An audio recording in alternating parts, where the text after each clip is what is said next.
Search করতে চান মানে? আপনারা কি আগে থেকে আমাদেরকে ইনফর্ম করেছেন যে আপনারা সার্চ করবেন আমাদের বাড়ি? না না, আপনারা চাইলেই আমরা সার্চ করতে দিতে পারি না, নেভার। আমি কিন্তু সার্চ ওয়ারেন্ট নিয়ে সার্চ করতে এসেছি ম্যাডাম, সো এখানে আপনার কোনো পারমিশনের ম্যাটারই করে না। ওকে, আমি তাহলে এক্ষুনি কমিশনার সঙ্গে কথা বলবো।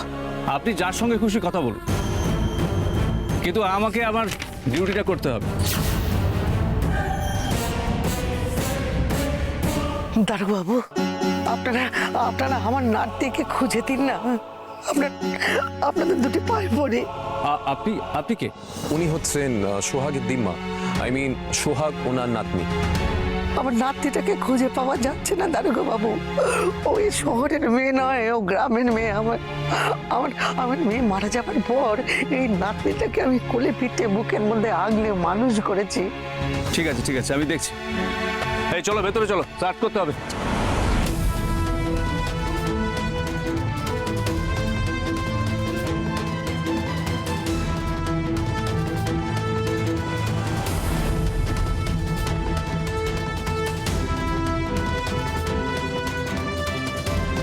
স্যার, অফিসার অফিসার, আপনারা কিন্তু শুধু শুধু আমাদেরকে হ্যারাস করছেন। সোহাগকে কেন আমরা কোথাও লুকিয়ে রাখবো? হ্যাঁ, কেন রাখবো বলুন? চলো উপরে ঘরগুলো সার্চ করতে হবে, উপরে চলো। আরে কোনো কথা বলে না স্যার। স্যার, আরে শুনুন স্যার,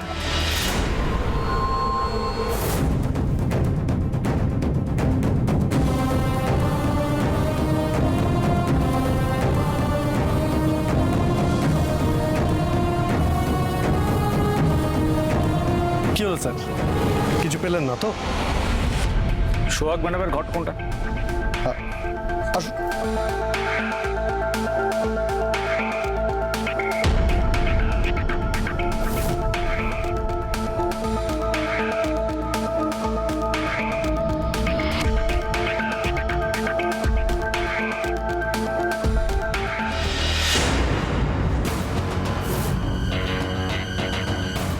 দেখে অবাক হবেন না স্যার, মানে এরাই সূর্যর একমাত্র বন্ধু।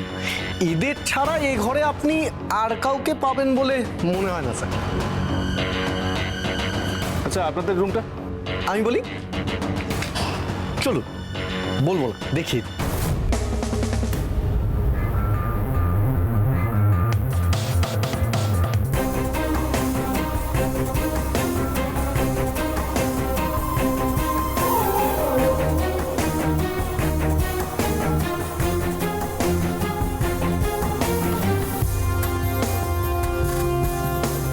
বলেছিলাম না স্যার, খাওয়া সময় নষ্ট করছে। ওদিকে কিছু পেলেন না? চলো।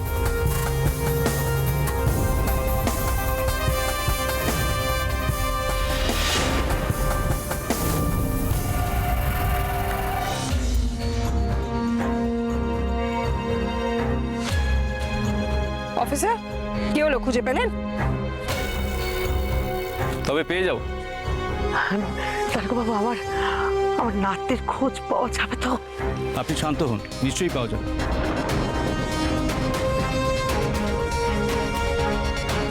আচ্ছা আমাকে একটা কথা বলুন তো, সোহাগকে যে পাওয়া যাচ্ছে না, এই খবরটা কি এই বাড়ি থেকে আপনাদেরকে দেওয়া হয়েছিল? না, একজন লোক আমাদের ফোন করে জানিয়েছিল। লোক? কে লোক? মানে তিনি কি আপনাদের আত্মীয় হন? না না দারোগাবু, তাকে আমরা চিনি না। তার নাম আমরা জিজ্ঞেস করেছিলাম, কিন্তু সে নাম বলেনি। আমরা চিনি না, শুধু বললো যে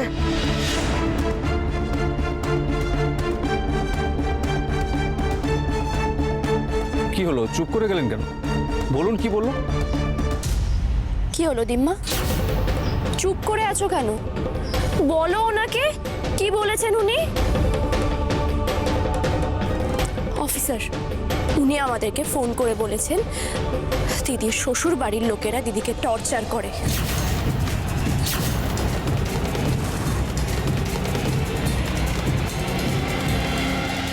মিথ্যে কথা, সোহাগের ওপরে এখানে কেউ টর্চার করেনি। সোহাগ কবে থেকে মিসিং? কাল থেকে।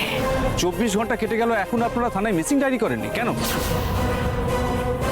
আমরা নিজেরাই খুঁজছিলাম ওকে। কোথায় খুঁজছিলেন দিদিকে?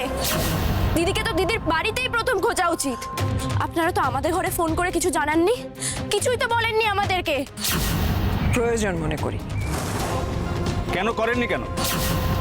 আপনাদের বাড়ির বউ নিখোঁজ হয়ে গেল, আপনাদের প্রথমে উচিত ছিল যে বাড়ির বউয়ের বাপের বাড়িতে প্রথমে খবর দেওয়া, থানায় ইনফর্ম করা। সেগুলো কিচ্ছু করেননি ভাই। দেখুন, আমার কিন্তু পুরো বিষয়টা যথেষ্ট সন্দেহজনক মনে হচ্ছে। আমার নাতনিকে খুঁজে পাওয়া যাবে তো দারোগা বাবু? নিশ্চয়ই যাবে, নিশ্চয়ই যাবে, আপনি শান্ত। ঘোষাল, একটা কাগজ আর পেন নিয়ে ওনাকে দাও তো।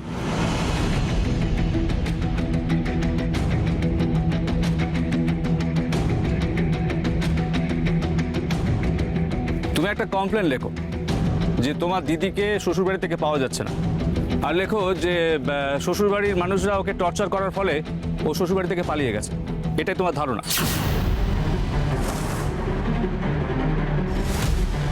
স্ট্রেঞ্জ, আপনি আমাদের এগেইনস্টে ওকে কমপ্লেন লিখতে বলছেন? বলছি, কারণ শ্বশুরবাড়ির অত্যাচার সহ্য করতে না পেরে অনেক মেয়ে শ্বশুরবাড়ি থেকে পালিয়ে যায়। এরকম ঘটনা কিন্তু আজকাল প্রায় ঘটছে। সো কি হলো, আপনি চুপ করে দাঁড়িয়ে রইলেন কেন? লিখুন।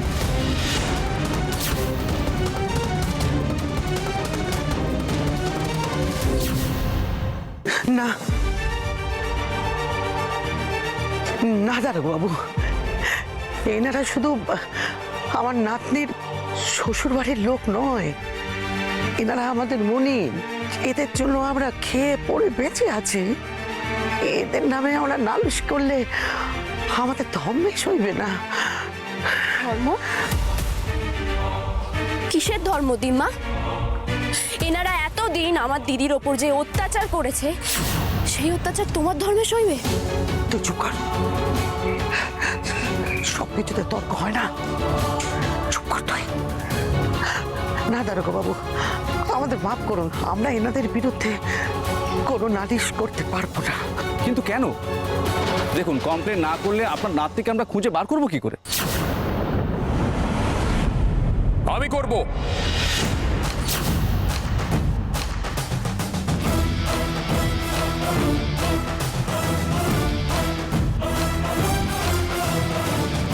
অফিসে আমি কমপ্লেন করব। ভাইয়া, তুই এসব কি বলছিস? ঠিক বলছি। সোহাগ আমার স্ত্রী, সোহাগকে পাওয়া যাচ্ছে না, আমি পুলিশকে ইনফর্ম করব না? নিশ্চয়ই করবেন। তাহলে আপনি কমপ্লেন লেটারটা লিখুন। ওকে অফিসার, আমার স্ত্রী নিখোঁজ হয়ে যাওয়ার জন্য দায়ী কে আমি তাকেও চিনি। বেশ, তাহলে লেটারে তার নামটাও লিখে দেবেন। এক্সকিউজ মি, আমার একটা ইম্পর্টেন্ট কল করার আছে, আপনি লেটারটা লিখুন। I am coming.